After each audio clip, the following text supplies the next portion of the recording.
ایران 2 افغان وګړي اعدام کړي دي.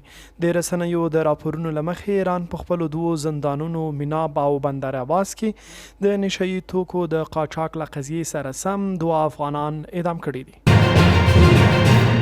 د چین د بهرنیو چارو وزارت ادعا کړې چې امریکا په افغانستان کې د خپلې ناکامې جګړې په بهیر کې په دغه هیواد کې 50,000 ملکیان وژلي دي.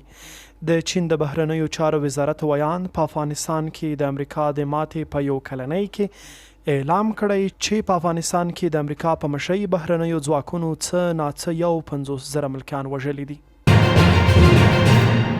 په تیر یو کال کې په صادراتو کې 65 میلیارد افغانۍ زیاتوالی راغلی دی. د مالیې وزارت ویلي چې په تیر یو کال کې د 133 میلیارد افغانیو په ارزښت صادرات ترسره شوي دي.